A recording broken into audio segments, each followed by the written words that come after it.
So hello, good afternoon. We are. Can you come in the middle? And you can go there. I go That will be. Oh, okay, like a division. like this? Yes. We are very happy to see you here. They all work. Despite we are quite late in the afternoon, and I know that many of you started your day already with early meetings, but we are very happy you are here with us because we are going to discuss a very important issue here.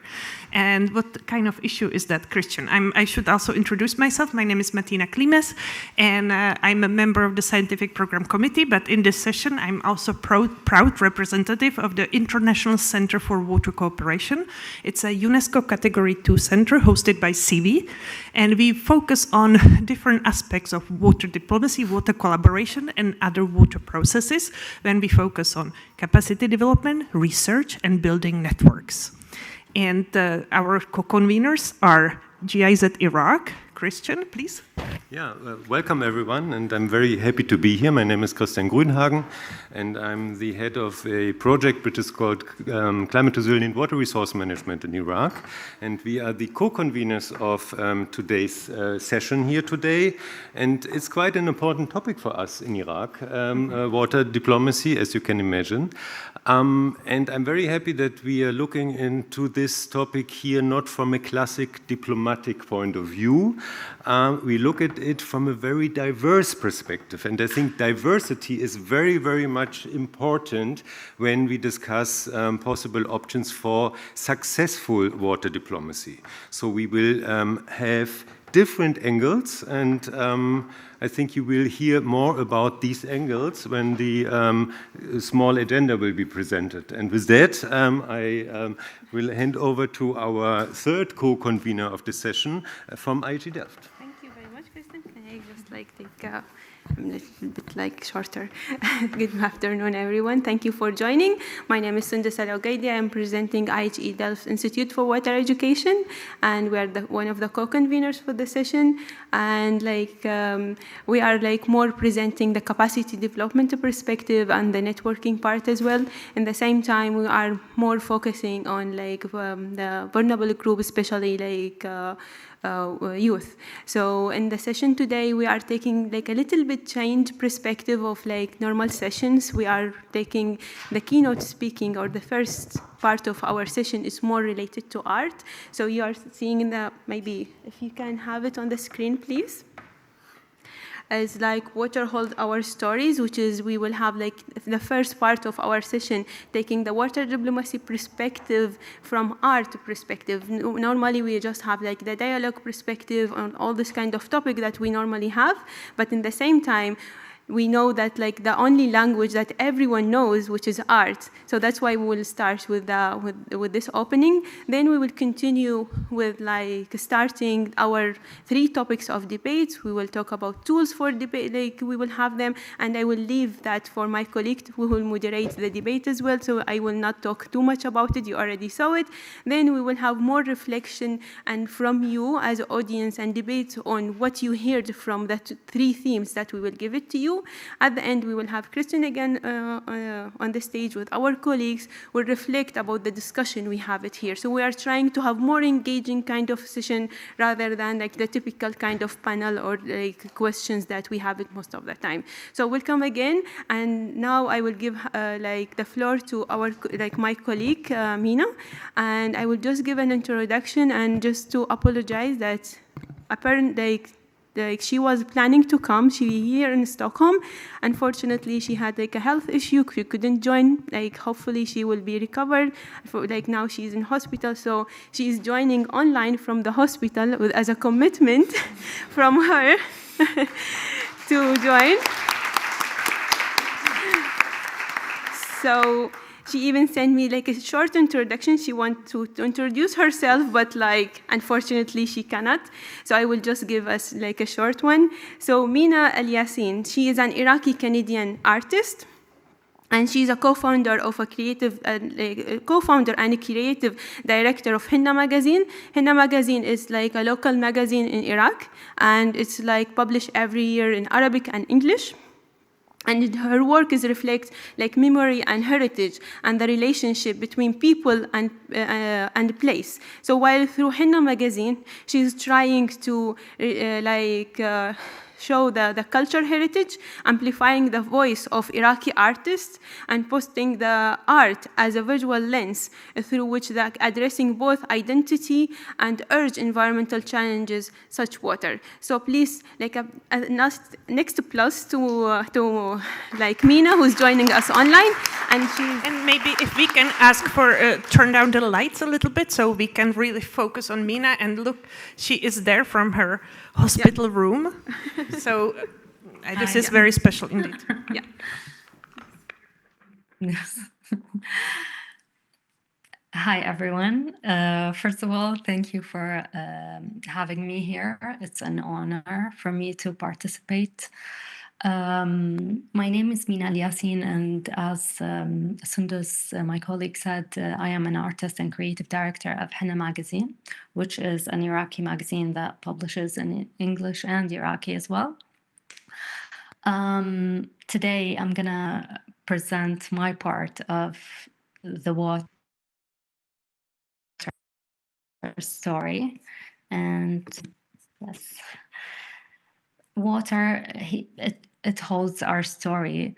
In Iraq, water is never just water. It's not just a resource, it's a memory, ritual, identity.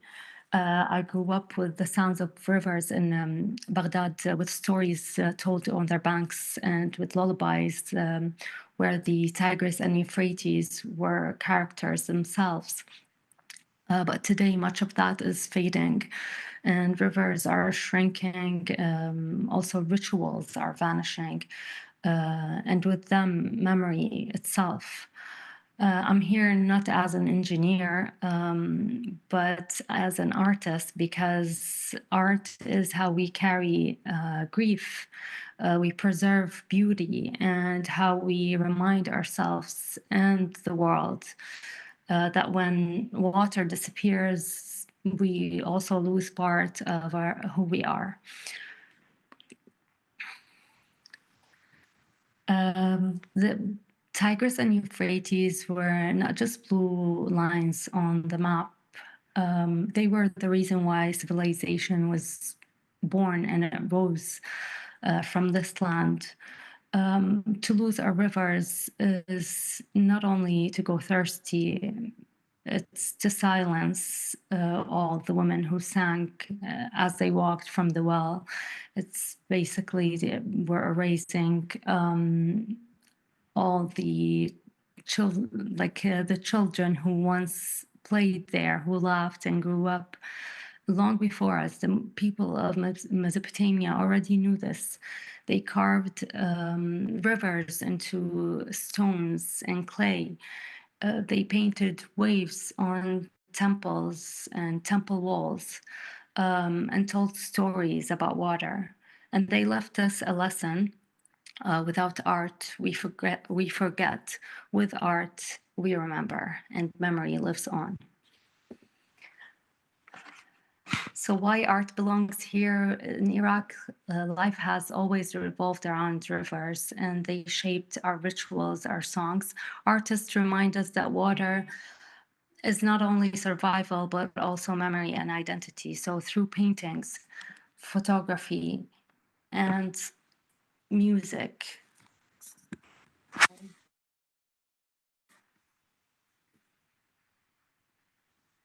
Can you hear me?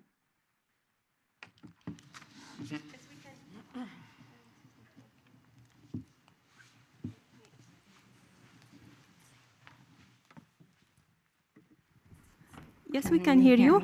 Yes, can you hear us? Okay, perfect. Yes. I'm sorry. No worries. I just got distracted. Okay. So this is why Iraqi artists return again and again. As you can see in this painting, Hassan paints the fishers here, and and how they're depending on rivers. And also here we have Laith Zaid photograph from his project, Sons of God. And this shows a Mandai person who's practicing Eid rituals in the river, which is one of their most important rituals on Mandai, Iraqi's Eid, which is a celebration.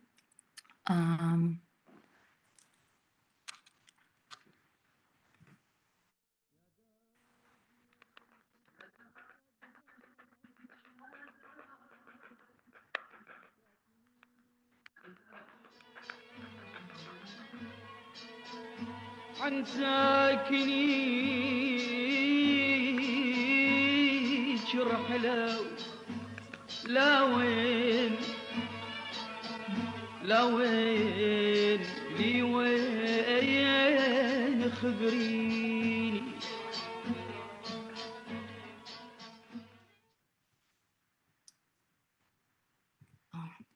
Sorry.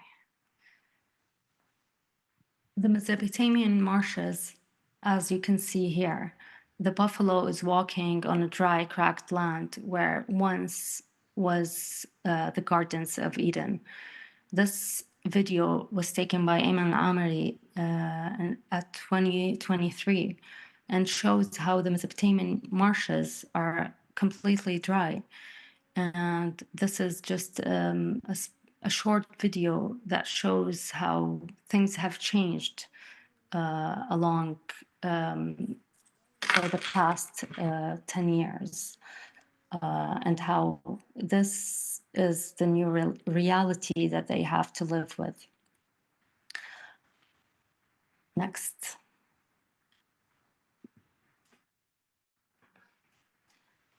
Across cultures, women have always stood closest to the water. They carried it, cooked with it, they washed their children with it. With water, they carried not only survival, but memory.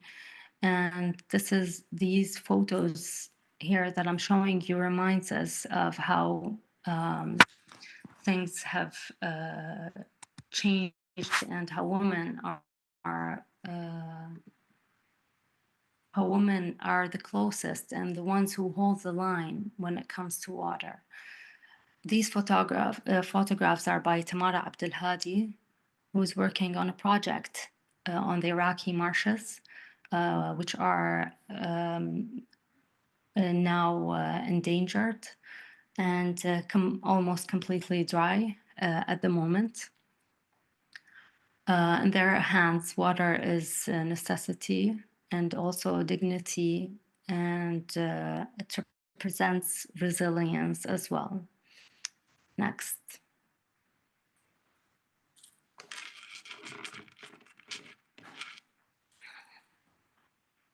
Next, please. Yeah. In Iraq, the loss of water is physical, but without it, a lot of livelihood will disappear as well. This is where art, becomes essential. A poem, painting, a song can hold into these fragments.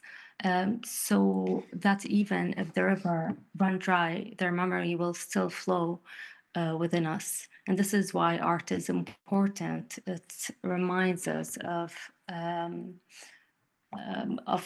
how necessary is water. Next, please.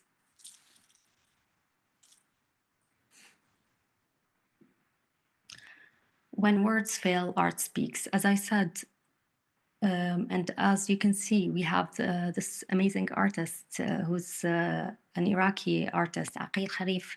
He's trying to bury a fish at the Najaf cemetery. And this is art screaming for all the environmental issues and specifically water issues in Iraq. This is an example of how art can be a necessary tool and also a strong tool to communicate the dangers of losing water. Next, please. Through Henna magazine, I work with Iraqi artists and photographers to create a cultural response to the water crisis. Our forthcoming water edition, which is supported by GIZ, adds to the scientific and policy work already being done here. Not with data, but with, as I said, memory, ritual, and resilience. Because when numbers fade, stories endure. And when rivers vanish, art ensures they are not forgotten. Next, please. So why we bring art into a water conference? Because art translates urgency into empathy. It transforms data into human stories. It ensures water is not only spoken of in terms of, say, Christie, but also in terms of identity and dignity. Without art, policy risks being technical alone. With art, we build bridges between science and society, between policymakers and the people who lives dependent on water. Or as I would say, when we stop telling the story of water, we stop remembering who we are. Next. So water is survival, water is cultural, water is identity. This is why art belongs here. Through it, we warn people, we remember, and we survive. Thank you.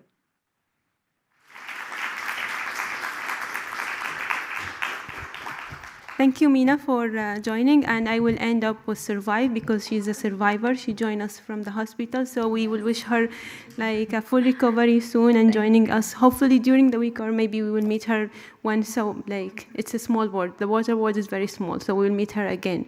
So another plus for Mina for joining from the hospital. Thank you, Mina, and we will see you soon. And now with like next. In our agenda, I will introduce my colleague Zahra, and she will be moderating our debate and discussion. So Zahra Al-Jubair, she is a water resource advisor at GIZ in Iraq, and she has a background in water resource management and water management and governance. And now she is working currently in GIZ Iraq in a project named Climate Resilience Water Resource Management in Iraq. And she is focusing, among others, on strengthening women in role in the integrated water resource management. So Zahra will continue this session with you. Thank you.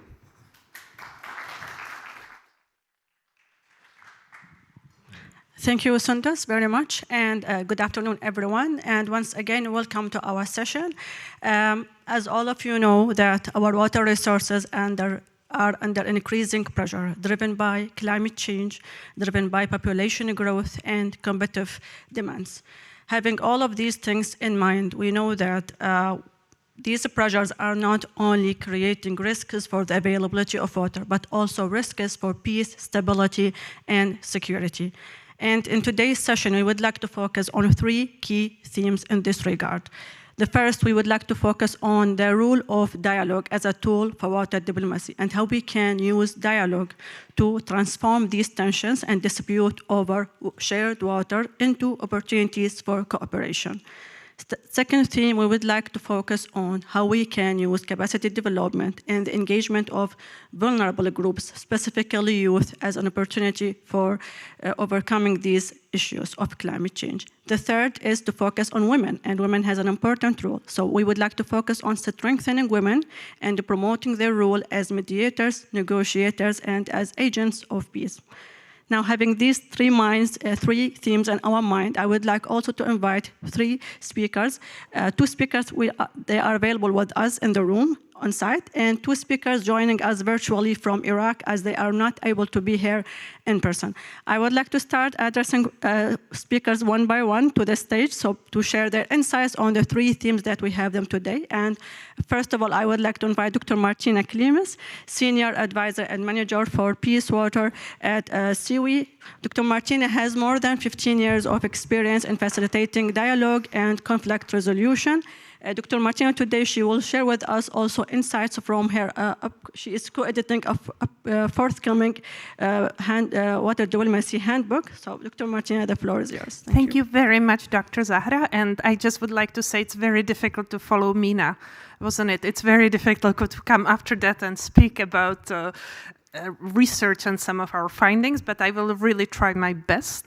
I just have to say I really appreciated this perspective, and I think it's too often that we miss that. We often talk about politics, political will, we talk about technical solutions, but I think it's also very important to remind us of the cultural value of water and everything that unites us. Having said that, from the perspective of water diplomacy, we would like to say that solving water problems, it's actually about solving people's problems with water. And I will remind you of this theme throughout my presentation, but just something to think about, the interconnectivity between the technical and the human side.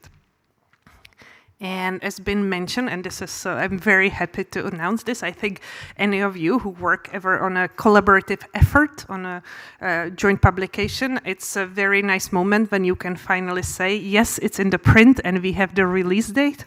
So I'm very happy to say that our Routledge Water Diplomacy Handbook is coming out at the beginning of October. And the most exciting part, you often know that these handbooks, they're quite expensive and they're usually available just in libraries. And we were really pushed by our authors, and we have about 80 contributing authors, and they said, we don't want to contribute to something that will be behind paid wall. And I contributed to this as one of the editors. I'm one of the editors, and I was representing the International Center for Water Cooperation. And International Center for Water Cooperation teamed up with UNESCO, and we found a way how to make the online access to the handbook free. So from the moment it will be released, you can all download it if you download the QR code. So I think from sometime in October, now it's October 3rd, but don't hold your breath. If it's not October 3rd at midnight, maybe it will not be there, but we will communicate when it will be released, but very soon.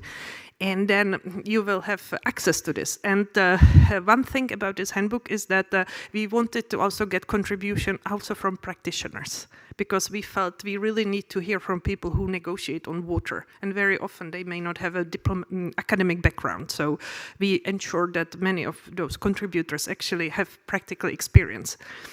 And now I will go through some findings from the summary of the book. And this is I just would like to do a very quick overview on what actually is water diplomacy. And here I would like to stress that water diplomacy, it's the journey. It's not really about the destination, but it's about the process.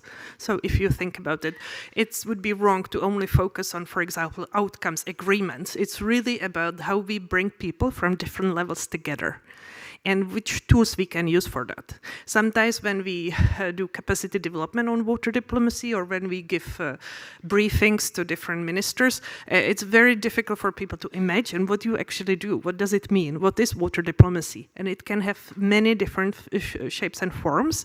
We at CIWI and ICWC usually work with the informal tracks. This is when we create spaces for people to meet outside of the official meeting rooms. And very important is the connection between the technical and political track. And now to the findings of the book. And we had these 3 different areas, and I would like to say we need to find connections between the technical aspects, and here it's really how do we bring the data. I think many of you who work with politicians, you know politicians do not try to read long reports. They don't want to read a lot of, if you bring them books, if you give them academic articles, there are very, very few. I do know actually that the former Swedish Minister for Foreign Affairs, Carl Bildt, he actually did read everything. That was very, quite special, but many just don't have simply the time, and especially when it's very complex on technical side. But we still need to ensure that the negotiations are informed by technical data. We need to also take on board new technologies and think, how do we do joint risk assessment? And then when we think about the actual negotiation, we should really ask ourselves who is in the room, who negotiates, and then who should be in the room. Are all right holders represented? Is everyone who actually is impacted and who has an impact on these processes, are they here? Are they part of the process? Very important questions to ask. And then again, it is about the journey. It is not only limited to diplomats. And we have from the whole handbook, so this is a digest. If I would take it's 350,000 words. So if I would digest it, we actually came with these 7 propositions that we have. And I can go quickly through them.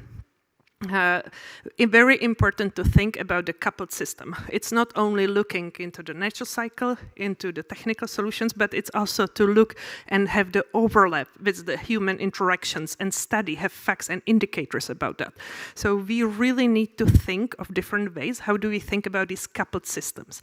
And in the book, there will be several chapters who talk about it and who bring practical examples, how this works in reality in different contexts.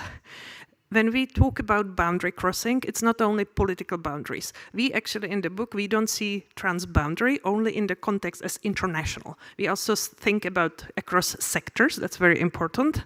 We often ask who is more important, the farmer or the industry or the fish, but also within countries, within different administrative units. So very important to think of the different borders. We also should not have predefined solutions. Very often when governments come to us and they ask for advice on water diplomacy, they would expect that there is some blueprint. We give them some magical word, and I have to say this very often comes from downstream countries. And unfortunately, there is no such blueprint. It's very important that everything is contextualized. Everything is we really think about the specific cases, and we cannot stress that enough. So we really see the future of water diplomacy. We would like to see more case studies happening. That's why we have a mechanism that you can actually add new chapters to the book online. And especially we would like to focus on case studies. We would like to say that we need to embrace uncertainty because that's the reality. And the other important aspect is shared vocabulary. For example, if I would tell you self-determination, everyone imagines something very different under that. And then imagine if the teams come and they should negotiate. It's very important to recognize this and also talk about this and work towards shared vocabulary. And we see many misunderstandings in different processes that actually come that they imagine different things. And it can be different legal instruments that for many countries it just means something else. We also urge for synthesized facts, scientific credibility with the social legitimacy for equitable and pragmatic interventions. It's also very important to combine the people's aspect. And to think of the adapted processes, it's also the way how we implement it and monitor it. So these are some of the key themes that we found from the different chapters. And this is the last slide. What we see, often everybody recognizes we need dialogue, we need cooperation, we need water diplomacy, but often we say how. And the problems we see, often it's weak institutions. We see lack of trust, and this is such a buzzword, but also how do we move beyond that? And we see mismatched priorities. In many countries, water portfolio is divided between many different ministries. So how can we work with that? And here we have some solutions. Policy coherence across water energy nexus, and I think maybe my colleagues will talk about that too, and bottom-up engagement. And of course, adapted legal instruments, especially when it comes to the future. So if you have more questions about the handbook, please do not hesitate to reach out to me or my colleagues, and I'm hoping that you will enjoy the rest of the session and also the rest of the World Water Week. Thank you. Thank you so much, Dr. Martina. And with this, we can now move to the next theme in our session and our discussion. And for this, I would like to invite Dr. Michel Frem. He is a PhD researcher at IHE Delft and TU Delft. Michel, he is specializing in groundwater hydrology, and he was the inaugural chair for the Groundwater Youth Network. Michel, he is a strong advocate for the youth engagement in the water sector. Michel, please, the floor is yours. Thank you, Zahra. Small correction, doctor to be, hopefully, well, not yet. Do we have the slideshow thingy?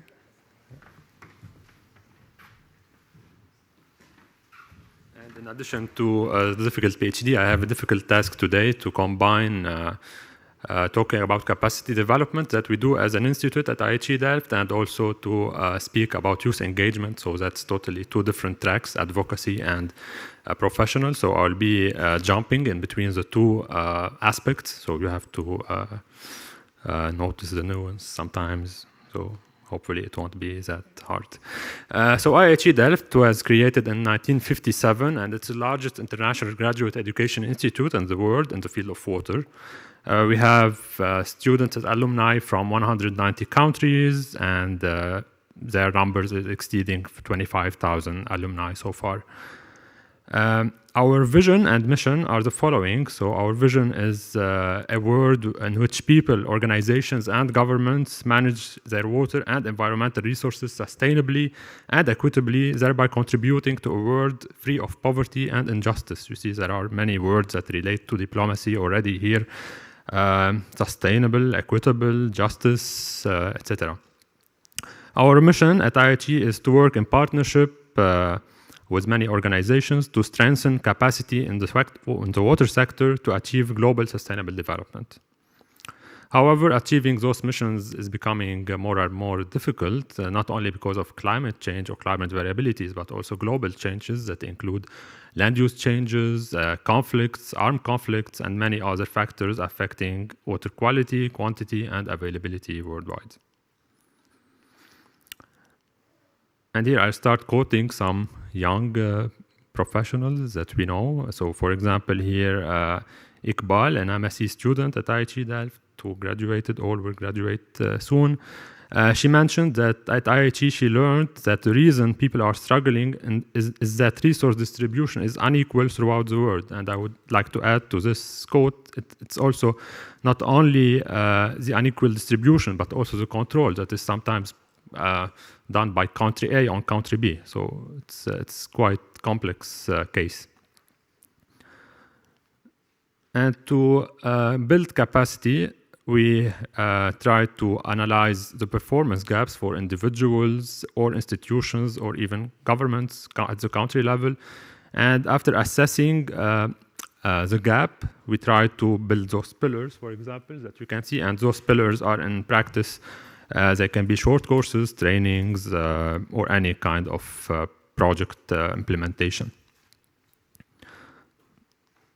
For one example is the Nile River Basin. We can provide many examples of transboundary governance and management interventions that we did. So we have a long history of collaboration with the Nile Basin riparian countries, and we were the leading institute in establishing the Open Water Diplomacy Lab, also the Nile Basin Capacity Building Network. We were contributing to this one, and in addition to many other projects in terms of management, for example, the Tekeze Atbara sub-basin, which is a shared basin between Ethiopia, Eritrea to a small extent, and Sudan.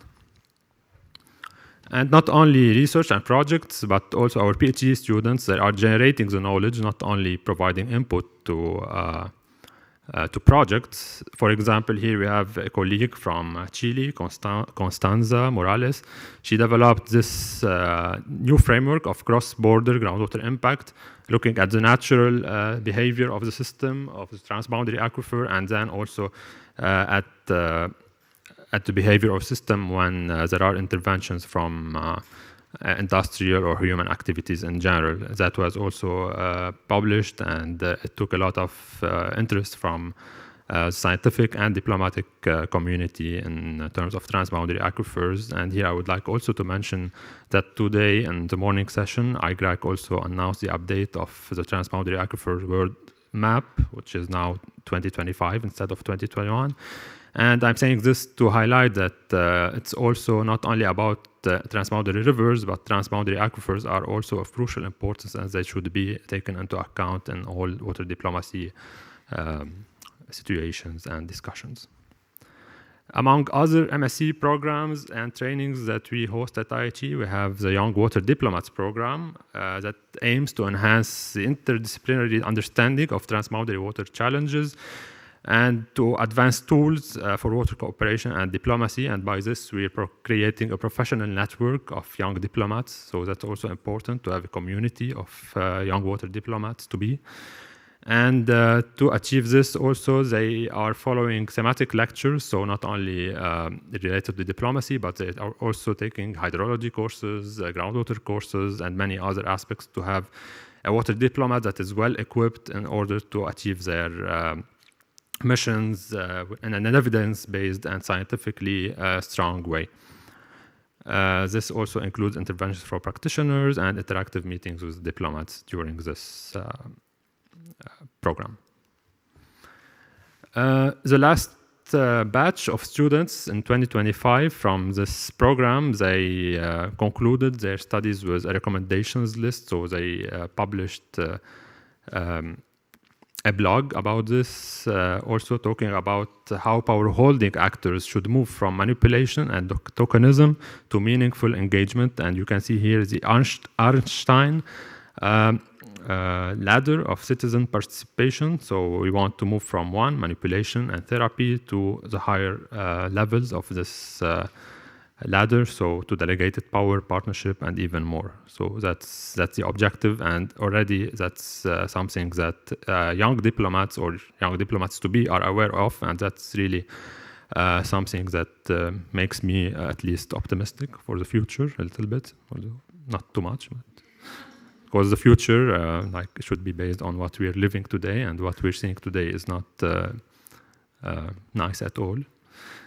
So they have three sub-themes: youth, institutionalizing dedicated youth engagement platforms, and ensuring sustained support to youth-led organizations. In terms of women role also, they mentioned the strengthening of the policy frameworks to ensure women's equal status. And in terms of indigenous knowledge, also they advise to invest in local dialogue platforms with indigenous people and to develop management structures integrating indigenous and traditional ecological knowledge. Talking about dialogue, it's something also very important, water diplomacy. I was yesterday in the Nobel Prize Museum, and I found they are selling this little book on dialogue. It's really interesting because it has 8 principles of dialogue that I think we are missing a lot nowadays. So I'll just highlight a few of them. Dialogue should be a basic attitude. Nowadays, we feel that when we grant a dialogue to an indigenous group or youth or women, it's a privilege. So it should be a basic attitude instead of being seen as a privilege. Create safe spaces. We know that many dialogues that are taking place inside the room, you feel an empower of balance. So people won't be feeling safe to mention what they are feeling or believing in. So we need to create safe spaces, and that's very important and a basic principle for a successful dialogue. Include all relevant parties. And finally, one of the principles that I want to highlight is to talk about the difficult topics. We also see many events, many conferences, many dialogues happening, just disregarding the important topics that are happening in the world in terms of water, particularly. So today, we know that there are many parts of the world living with less than 1 liter per day. So just a little bottle of water, they have to drink it, cook with it, take a shower, do all their needs with less than 1 liter per day. That's impossible, in my opinion. And unfortunately, in an opening session of a high-level event related to water, out of 90 minutes, none of the high-level speakers took 1 minute to talk about someone and a child that has no more than 1 liter per day to live. That's really unfortunate.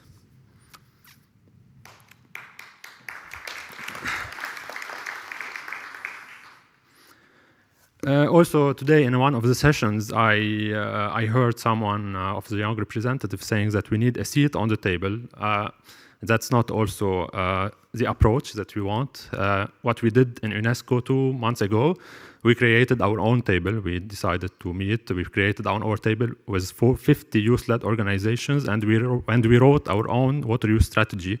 So we don't need anyone to grant us a table. We created that table, and that youth strategy, it includes three key priority areas. One of them is about the engagement of youth in a meaningful way. That's also important. That relates also to this same ladder, a meaningful engagement, not any kind of engagement.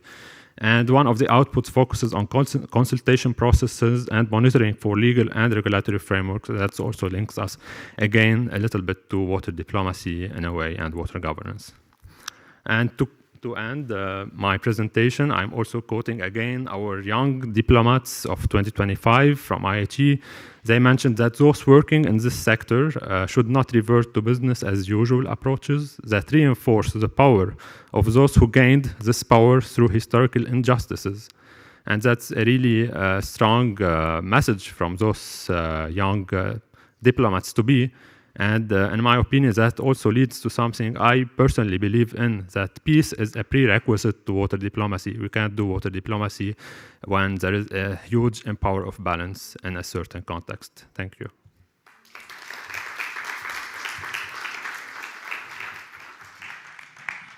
Thank you so much. Thank you so much, Michelle, for this powerful speech.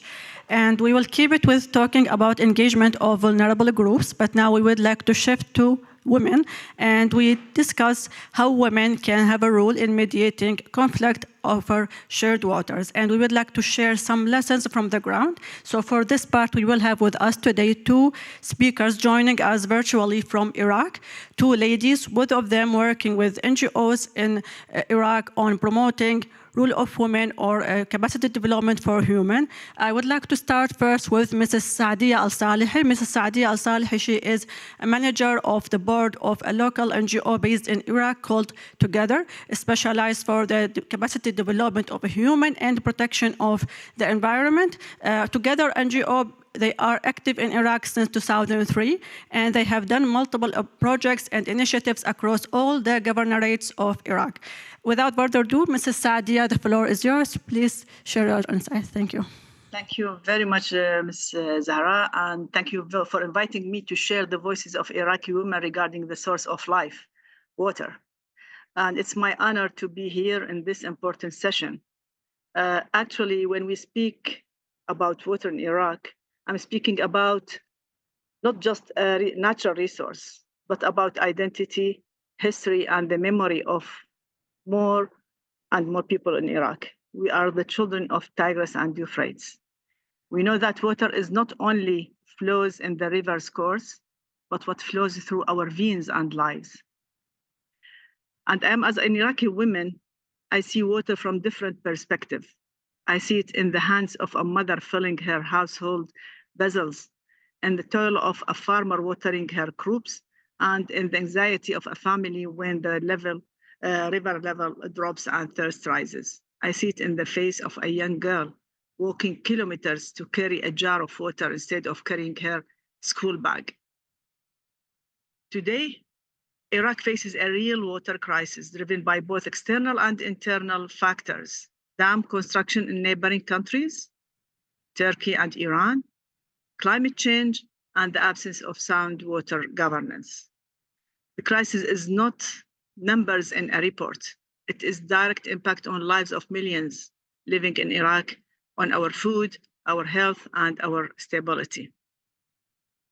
The depths of the crisis become clear when we look at its consequences.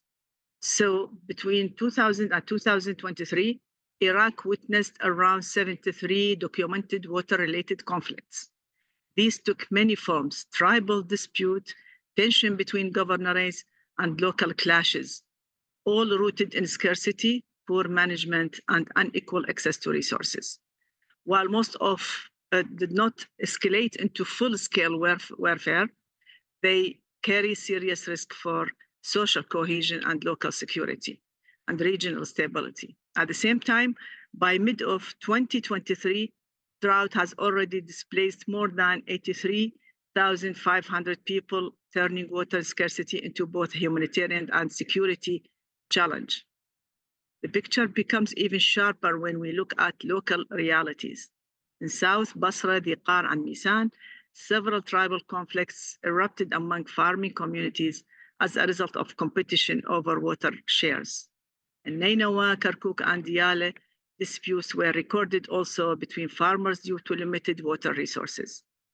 United Nations reports, UNAMI, UNICEF, and FAO confirmed that water scarcity and salinity in the south triggered public protest in 2018, which at times escalated into clashes. Furthermore, international studies indicated that more than 60% of tribal conflicts in some rural areas in Iraq between 2014 and 2021 were directly or indirectly caused by water scarcity.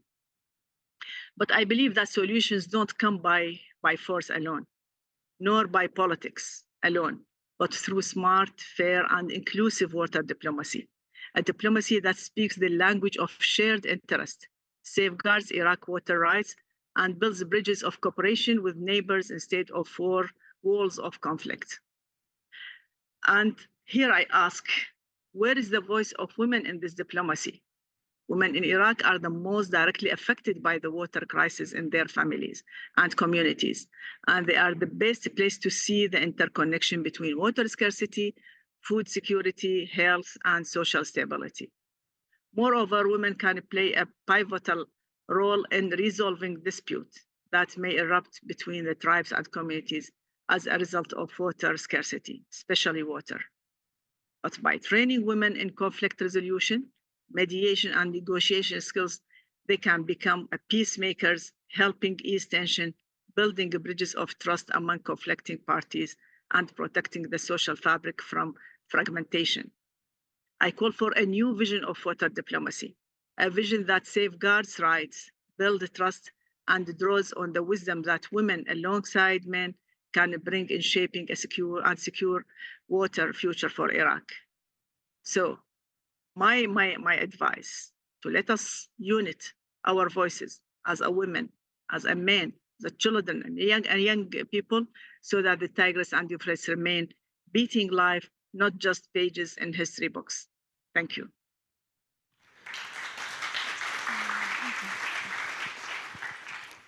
Thank you so much, Mrs. Saadia, for your insights and for your points. And we will continue with the same region, with the same lessons from Iraq. But this time, we would like to invite Mrs. Quistan Abdurrahman.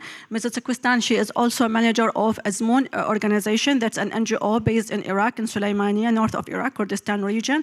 Mrs. Quistan, also with her NGO, they work on capacity development for the human, for the people who are affected in the north of Iraq. And more specifically, they focus also on promoting women and empowering women. Mrs. Quistan, she is Kurdish and she speaks her native language Kurdish. And for this reason that she has with her interpreter, she will help her to translate her speaking notes into English. Mrs. Quistan, please go ahead. ام کاتتان باش عزیزان من نام کوێستانە بەڕێوەبەری ڕێکخراوی ئەزموونم لە شاری سلێمانی من بە زمانی کورتی زۆر بە کورتی باسی مۆزوعەکە ئەکەم دوجار راپۆرتێکم حاضر کردووە بە تەرجمە کراوە بۆ زمانی ئینگلیزی باسەکرێ ئەگەر ئێمە بین لە باسی هەرێمی کوردستان بکەم دۆخی کەش و هەوا لە هەرێمی کوردستان گۆڕانکاری بەسەر هاتووە لە ئێستادا کارێکی زۆر ئەکرێت بۆ گۆڕانکاری کەش و هەوا بەڵام کارێک کەم ئەکرێ بۆ پاڵپشتیکردنی ژنان لە بەشداریکردن لە دانوستاندا دانوستانەکانی ئاشتیدا بۆیە ڕێکخراوی زۆرمان هەیە گروپی ژینگەی یەممان هەیە کارەکەن بەڵام ئەوەی کە پاڵپشتی بکرێن جارێ مۆزوعەکە لای ئێمە تازەیە هەروەکو چۆن پێشتر باسی مافی مرۆڤ کرا لێرە بەڵام ئێستا ئەگەر بێن سێرەکەین لە مەکتەبەکان بۆتە دەرس و ئەخوێندرێ ئەم مۆزوعەش تازەیە بۆیە من پێم باشە کە بە زمانی عەرەبی ئەو راپۆرتی حازرم کردووە لە ئەزمموی 20 ساڵ کارکردنم بخوێنرێتەوە. Hello everyone, my name is Saban and I will be the translator for Mrs. Kristan. Dear all, we are going to discuss issues regarding women's role in conflict resolution and mediating water. Before talking about women's role, I would like to discuss the current climate challenges in our region, Kurdistan, in Iraq, which are the decreasing rate of participation and rainfall annually, and secondly, building new dams by the neighboring countries like how Mrs. Sadia mentioned, Iran and Turkey, and reduction of groundwater levels used by many housing and industrialized projects. All these issues have affected climate change and the rising temperature level in our region, which directly contributes to the reduction of water and becoming a matter of safety and stability. The water reduction directly affects agricultural practices, the economy, the daily lives of their population. In Kurdistan region, great efforts have been put forward towards raising awareness regarding environmental issues throughout in schools, in any institutions, and now becoming more and more common. I would like to discuss 3 points of solution. The first thing is that the women's role in peace and conflict resolution and water mediation is a fairly new concept in our region. It is mostly only brought up in a small circle of activists in seminars and workshops, and have yet to reach a broader scope of discussion, especially among stakeholders and policymakers. Many efforts have been put forward for climate changes. Many groups and establishments have been created and working actively towards these causes. But local and international supports and funding are definitely needed for them to achieve their goals. For the second part, if we talk about women and youth situation, women here are working hard to get into decision-making roles and spaces. However, aside from great challenges in our region, there are also current financial crisis, which is the lack of governmental salary payments, which directly reduces the quality of life for many people and the majority of the population. And the majority of women in rural areas are doing the work in a family dynamic and produce many goods for selling. But usually their spouse control all the profits and income, whereas the women get little to no money in some cases. This violates their financial rights. Also, the lack of water in rural areas and the drought season push people from their farm, from their practices, and to leave their places and to get into the city, which again destroys the ecological system around these places. On the other hand, there are many women with more financial awareness and running their own businesses provide many job opportunities for others. There are places and some towns called Sharazur in province of Slemania in our region. Some women have established a group for other women who are working in the farm and are encouraging them to get back to the farming and collaborate with some farmers locally to send them her employees. Women have also have a great role in peace building and conflict resolution, but have yet to practice their power to its full potential due to many obstacles and challenges.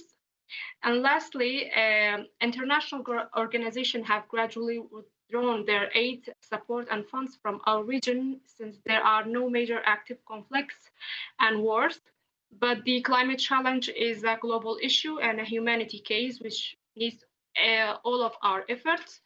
If our women have been supported, they are actively ready for conflict resolution and water mediating issues. We also would like to thank GIZ and Parliament for this opportunity, and thank you everyone for listening, and we are so honored to be here. Thank you.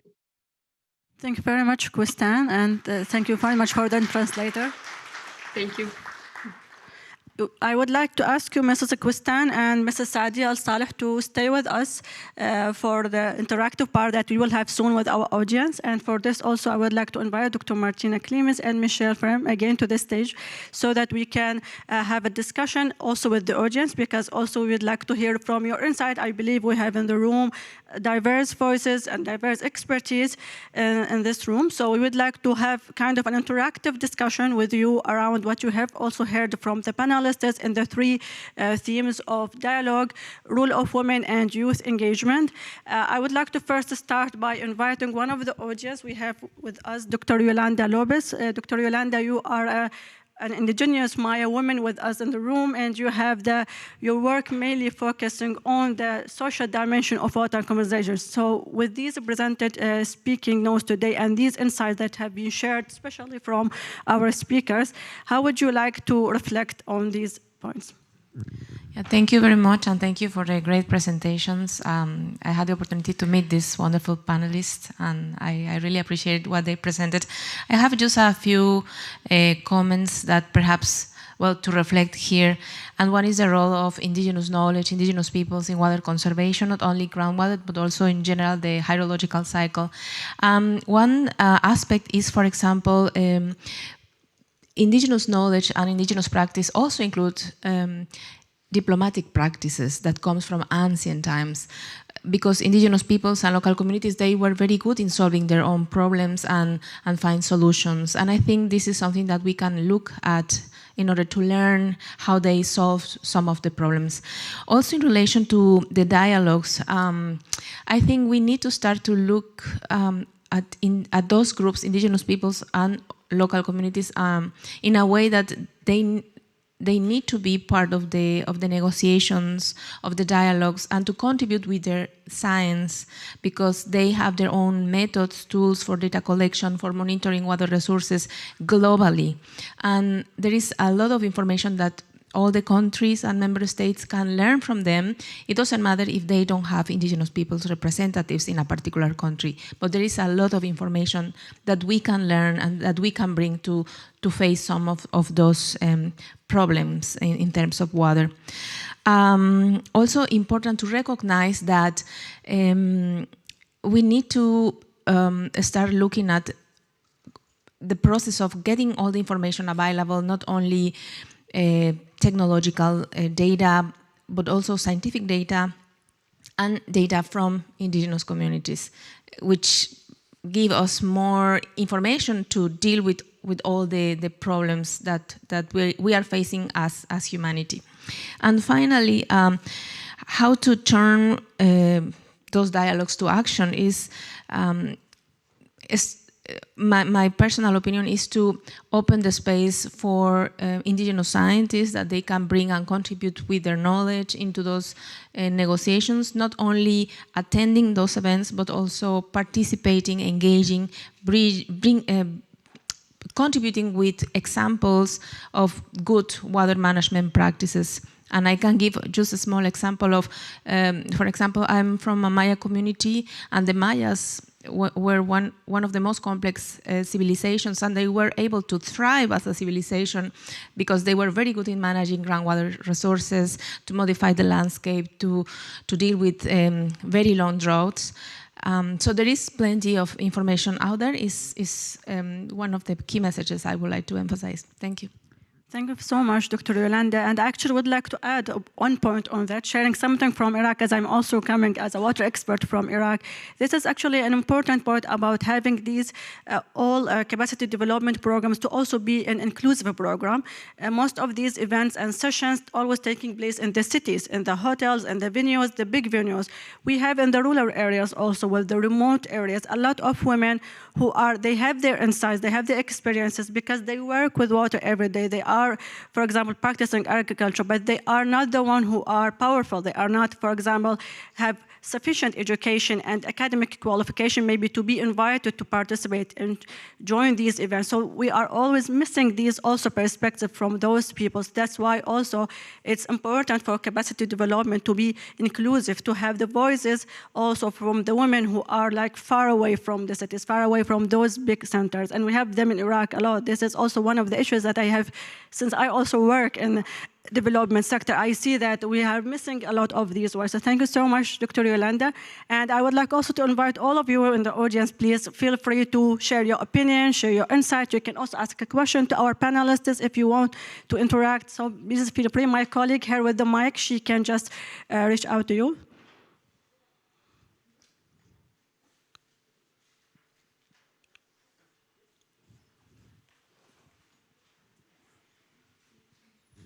Thank you very much for the opportunity. I have an interest in talking about the involvement of the youth in water issues. As women, we have spoken and we have tried to get our seat on the table. The youth are creating their own table, but in Southern Africa, we realize most of the time our youth, they may have the brains and the energy, but they do not have the means and the resources to be able to be effective in what they do. We have youth in water forums, but we face the challenge that they remain idle because they are expecting someone to help them to drive their passion for water management. What opportunities or how do you handle that in your case? Thank you. Thank you for this very important question. The very short answer is youth empowerment. So there are many networks that are created and available worldwide. So I can highlight maybe a few of them. For example, in every topic you will have a network now of youth. For example, I will just highlight groundwater because it's one closest to my heart. The Groundwater Youth Network, we created it back in 2022. And in just 3 years, we are now covering 130 countries, from 0 to 130, and we have members from all the continents, and maybe Nigeria has the largest numbers, and India, and many other countries. So what we're doing is that we're trying to empower them through capacity development, also sharing opportunities, putting them sometimes on the tables that we cannot create. So if we can't create a table, we will have a spot at least. So that's the starting point, but that's what we did in 2022, but now we're creating the tables, as I mentioned.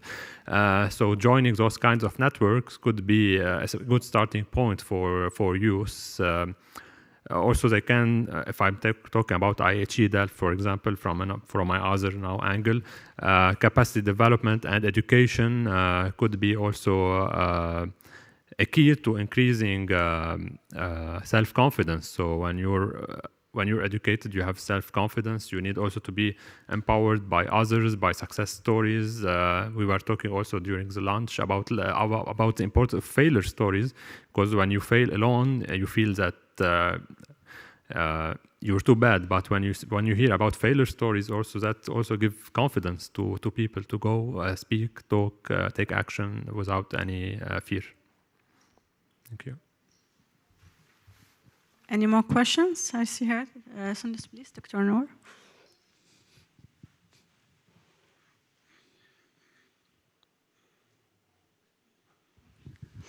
Thank you. I'm from Ministry of Water Resource from Iraq.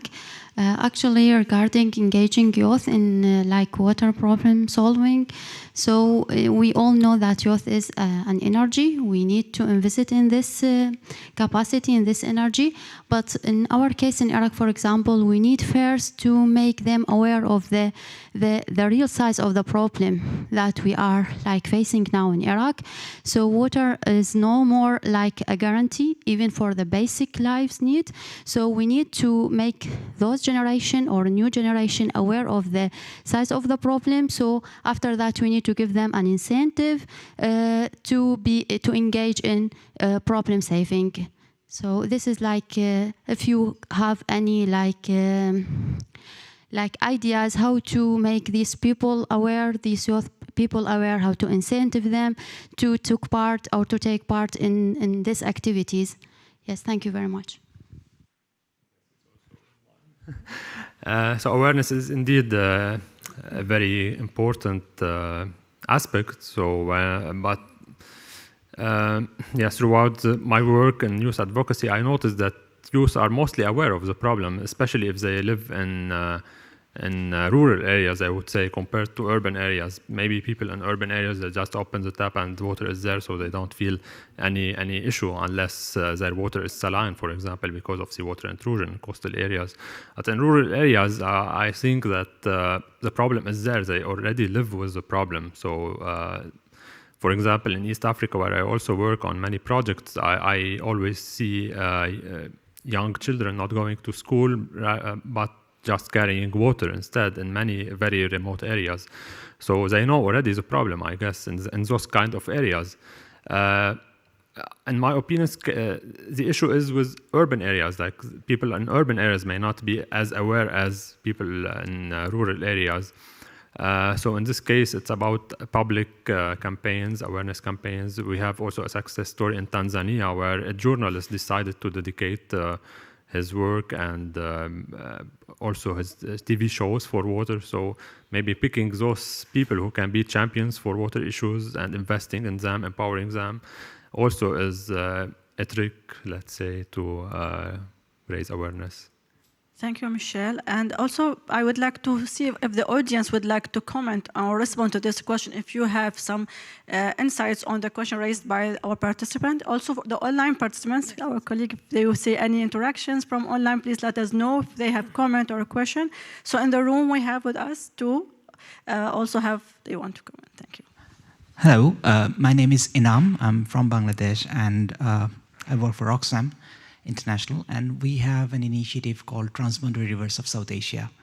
And the Water Diplomacy Handbook does resonate. And also the points that you mentioned about rural-urban differences. But the key thing that we face there is that none of the stakeholders are homogeneous. Even when you work with fisherfolk communities across different parts of the basin, their interests and perspectives and issues that they face are not homogeneous. So I was wondering, because you were focusing also on track 1.5 and 2, and for us, we feel like it's like track N.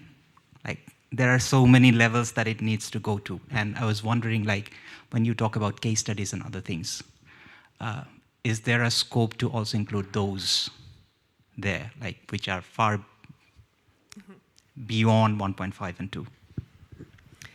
Definitely, we have a few case studies that focus, usually it's called track 3, and that is between the communities where you share experience. We have a chapter from Western Syria, when there was a particular problem between different communities. And also, I think, a few other, and we also have one indigenous issue from United States that was also on that level. Because I think that often these tracks, it sounds very, sophisticated, advanced, but at the same time, it is just a tool, a mechanism. When we talk about the tracks, it's to create an alternative when the official track is really stale. We often see that then when different parties meet, they have it's very difficult for them to discuss anything beyond the official positions, because usually the relations are very tense. So they don't even have exchanges when there is, for example, break. So that's why we have these informal tracks. But I see a powerful role that also youth can play in these community-based tracks, because that is also collecting perspectives from people on the ground and maybe having town hall meetings. And there are quite many NGOs who focus on that.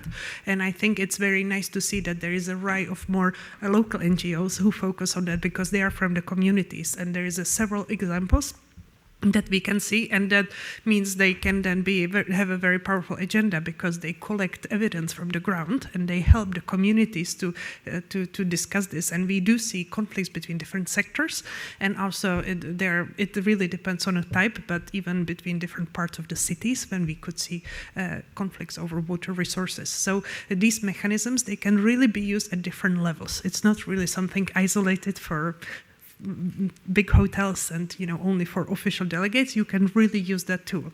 And I think to answer the question about the youth, I think it's important that they understand they are part of the solution.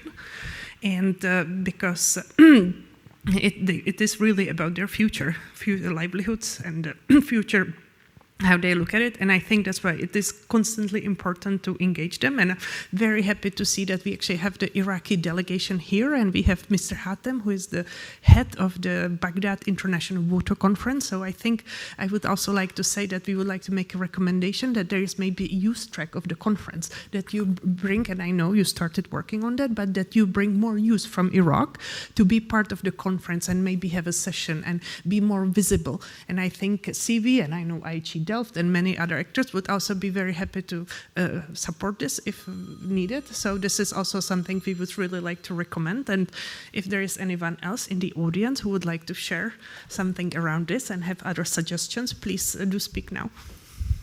So we have one speaker with us in the room and one raised hand in the online audience. Maybe we go with the room first. Yes.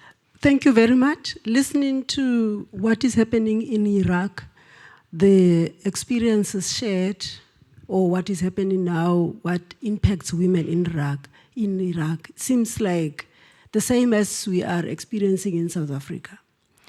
Water issues impact more on women. She talked about a girl child who's carrying buckets of water instead of books to school. We have similar situations back at home. We do have women in water programs, we do have youth in water programs, but as the former speaker here from Southern Africa did mention, it's like a drop in an ocean because the problem has been existing for a number of years and therefore it is a bit big. Not that we are not doing anything about it, but it is really limited, especially that we do not have resources. When it comes to community involvement and stakeholder engagement, we do have such. For example, we have under UNESCO, we have a program called Citizen Science, which is basically anchored also around indigenous knowledge. What are we doing with that program? We are trying to close the data gaps, because also without data, it becomes very problematic for you to manage water resources. In relation to that as well, we have in 2022, I think it's 2022, where we had the World Water Report theme, making the invisible visible. There we were talking about groundwater. What about groundwater? Where we have problems of surface water, I think we need to be thinking deeply around making use of local resources. And the local resources there would be the groundwater. In South Africa, we've developed groundwater maps. Our challenge to move speedily at getting water out of the ground is the technology that says, here is the water in this area, but this particular point, that's where you are to drill, so that you minimize resources of having to drill the entire place looking for water there. When there is water, the only problem being as to where to drill. We are starting up on a program of groundwater exploration in the rural areas of South Africa, where we want to drill boreholes for needy communities. Because we have been waiting for years for sophisticated systems, but it's not going to happen now, whilst people are suffering, sharing water, dirty water with animals. We were encouraged in the investment conference about 2 weeks ago in South Africa, where the Minister of Malawi said they have a program where they've drilled about 950 something boreholes. So we hooked up with her so that we can learn from their experiences, so that when we start with our program of groundwater exploration for areas where we are unable to reach them with a sophisticated network, at least they have a resource to take water from. So we will network with them, and anyone here that also has such an experience who would like to network with us, you are very much welcome. Thank you. Thank you so much for sharing these experiences. Indeed, climate change challenges and water resource challenges has no borders, and the solutions should have no borders. Thank you very much for the invitation for the network. I would like also to turn to Mrs. Sadia. She has her hand raised. Mrs. Sadia, please, you can go ahead.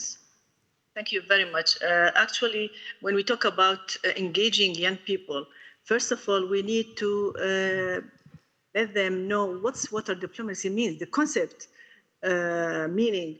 Because what comes to our mind, diplomacy means it's belong to the government or to the diplomatics. So empowering young people to understand, manage, and peacefully resolve water-related challenges, and also teaching them what's diplomacy include. So diplomacy meaning managing water resources, resolving disputes over the water resources through negotiation, cooperation, and dialogue. So the key principles of diplomacy, it should be collaboration and also looking for sustainability of solutions, inclusivity, conflict prevention and resolution, and also encourage them to collect science and evidence-based approach. And this can be done through education and awareness, and how to let them understand how water scarcity, climate change, and mismanagement can affect their lives and their communities. Also, we have to develop their skills in negotiation, dialogue, conflict resolution to address the conflicts over the water resources. Also, to give them opportunity to be leaders, advocates, taking active roles in local initiatives, and also to engage them in water policies and influencing community. To let them have innovation solutions, because the young people can create innovative solutions. So how we can have like campaigns on and the projects that creating by youth and led by youth also for water conservation, restoration, and equitable access. So engaging young people is very important in water diplomacy. And when we equip them with these skills, with this development dialogue and others, so we prepare them for the next generation to protect water resources, and also to build peace and turning the potential source of conflict into opportunity for unity and sustainable development. Thank you. Thank you very much, Mrs. Saadia. And do we have more questions, comments, contributions? Yes, Sundas, please. Thank you. I just wanted to briefly speak to the question about how we motivate people to participate and to be aware. I just want to refer back to the opening presentation with Mina's entire thing on art and narrative and how important that is to catalyze and to create momentum toward these things, especially if experiential knowledge isn't available to people.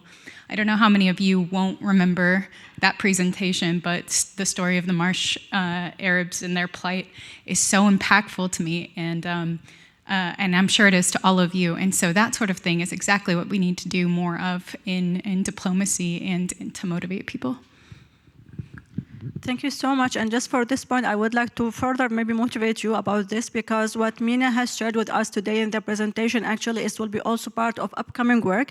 Mina is the creative director of Henna magazine. That's a local magazine in Iraq. And this year they have a special edition on water. This will be published December 2025. And in GIZ, we are very happy that we are sponsoring this water edition.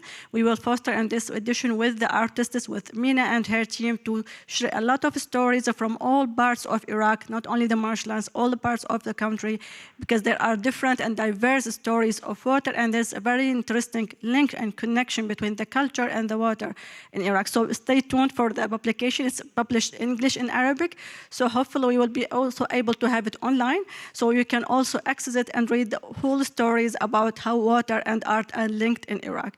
We have one more question here, so just please, if you go to the audience.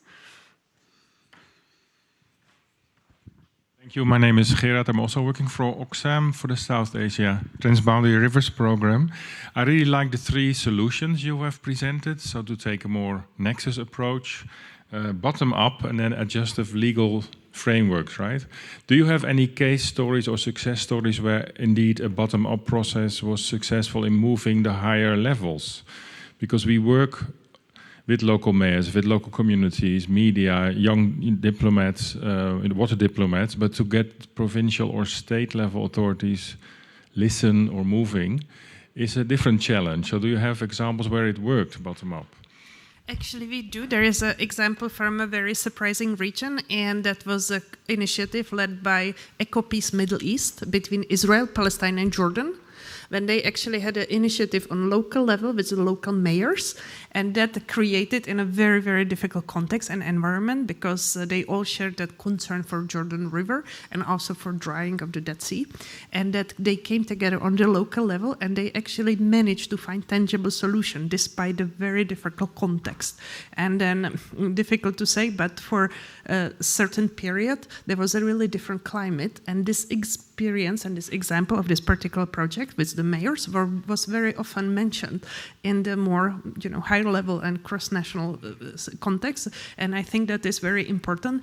And other times we have examples that may happen in a very small setting and that are not so publicized. What I see often with water issues, when we have something positive, it's not very often reported, because the headlines about there will be water wars, and it's so interesting for in general for media. I don't want to sound too skeptic, but when, for example, we report some technical committee met or some mayors met, this is it's not considered as newsworthy. And of course, like with initiatives like Mina's magazine and others, we are constantly working on that. But it's a very interesting question, and I think it's a reminder to all of us to bring more of these stories to forefront, and so we can learn from that. So thank you. Thank you so much, Dr. Martina, and thank you so much, Michelle, and thank you for our audience for participating in this discussion and sharing your insights, your questions.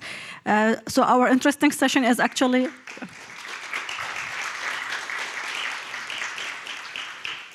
Thank you. So the time is actually moving so fast, and we are approaching the end of our session. And to end this session properly, I would like to invite two speakers to close this session and reflect on the discussion that we had in the room. So I would like to invite Mrs. Tumini Muwalia from Tanzania. She is the National Desk Officer for the Nile Basin Initiative and the Principal Project Coordination and Preparation Officer within the Ministry of Water Resources in Tanzania, with more than 18 years with these. Can use the mic? Okay, nice. So just let me also invite Mr. Christian Grunhagen from GIZ Iraq, who is also heading a project of water resources management in the country with experiences in governance. So I will leave the stage for the two of you to close the session and reflect on the discussion. Thank you so much. Thank you very much, everyone. Because we are having short of time, let me give the reflection very short. Starting with our first presentation from the lady who she was in the hospital, it really touched me. And actually, she was talking about using the artists to communicate our water issues, which I think most of us, we are not really using them. And through the pictures and the small videos that he showed to us, I think we really need to use them to put our messages, and this can even really help for the young generations to come and come and see those pictures later. And also, I think on the second presentation on the Water Diplomacy Handbook, we're really eager to see that handbook. But I think through the small experience that I have in water diplomacy issues, there is these challenges when you are making dialogues with where the areas with too much water, and there are those areas with too little water. So there is a challenge of water diplomacy in those different areas. So I'll really be happy to see that book, and I think the book will help us to do a lot of women engagement. As the first who was introducing me, I'm the member of Water Network Diplomas. And shortly, this Women in Water Diplomacy Network started through the capacity building, women capacity building trainings, which were under the CIWI. It was the CIWI was giving water diplomacy training to women in Nile Basin. So we attended four trainings. Then from there we seated and said, why can't we have a network where women can keep meeting and sharing experience in water issues and other issues. Then we started our network, and now the network has more than 100 women from different continents in the world. So I think this book can really help us in bringing more water diplomacy knowledge to women and youth. Also, when you come to the IHE Delft, which said that they are doing trainings in masters, short course in water diplomacy, and I think to them, they are doing a real good job, but let us think, the world has, we have a lot of challenges in water in all over the world.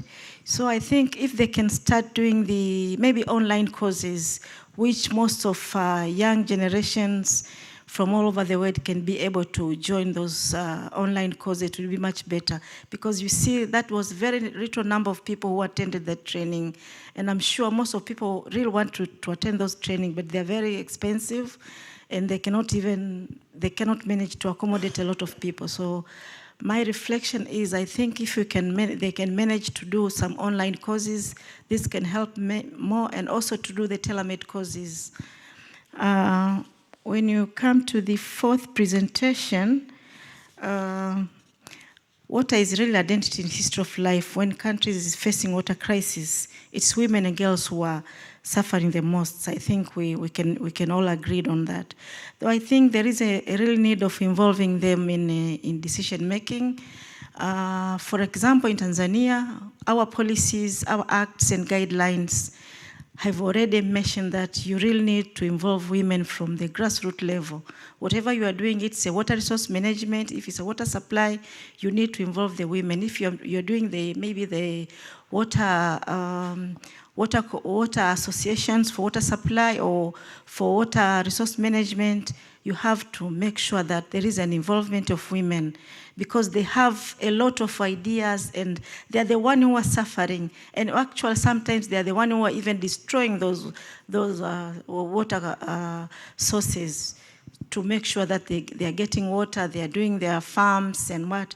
So for us, we are involving them, and we have really get a lot of success by involving the women. So I think even in Iran, where women are there, they have to start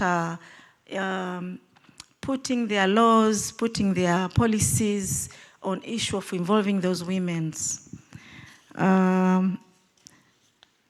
Okay, when we come to the role of indigenous knowledge, I think we now really need to take our indigenous knowledge and our sciences and researches to join together to make sure that we are solving these water problems in our countries.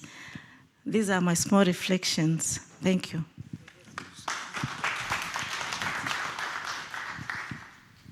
Yeah, thank you very much, all of you actually, for your presentations. Martina, after Mina said it's very difficult to follow her, now imagine how I feel after all these presentations. And how can I bring all these presentations together? But actually, I think you made it quite easy for me, because what I saw as a common ground in this presentation was that all approaches we have seen here today are human-centered approaches. Yeah, so, and it was very clear and even mentioned that water diplomacy does not belong to those with the diplomatic passport only, right? I mean, I see at least two delegates from countries here with a diplomatic passport. We have the Minister of Water, Her Excellency here from South Africa with us. We have a representative from the Ministry of Water Resources from Iraq, and maybe even others, I don't know. And you are already involved in these water diplomacy initiatives, and you are very active in it. But what we have seen here today from the different angles actually is, I mean, you cannot do that alone, yeah? Even though you put all your efforts into that, so you need the diversity. And what you also said, I mean, we do not only need track 1 and track 2 diplomacy, we need track N diplomacy, how you called it. And I was very impressed by that, and I think this is really the key message here. And including the different voices in water diplomacy is so important because diplomacy also depends on data and on facts. And we only get the real data and facts if we listen to the different voices from the different angles. And this is what I have heard here today. And sometimes, and this is still also why I'm so impressed by our first presentation here today, we forget about certain versions of the reality, because we all have our own reality, yeah, and we can put ourselves in the shoes of others, but it will never be complete. Yeah, so we have so many different realities we have to consider to be successful in a diplomatic process. And this was also something what Martina mentioned. I mean, it's a process. Yeah? And a process means also we cannot plan everything from the beginning. Yeah? So we need to go with the process also. And we need to involve the different people here. And someone also said to make the invisible visible. And this is also so important, yeah? Because when you just look into certain challenges, you cannot be successful because there are other challenges you may not be aware of. But these are the challenges for other people. Yeah? And you have to consider these challenges if you want to be successful. If not, you block yourself in the negotiation process. And this is why I'm very impressed by this session here today. And I would wish that we have more discussions on water diplomacy looking from these angles and not only so much looking, with all respect, the tools. Yeah? Because we need the tools, but also we need the dynamic and we need the diversity. And this is what we achieved here today, I think, and I'm very proud that we achieved that together also with the different organizations here involved. And thank you very much also for your participation, and I'm looking forward to future discussions with you. Thank you.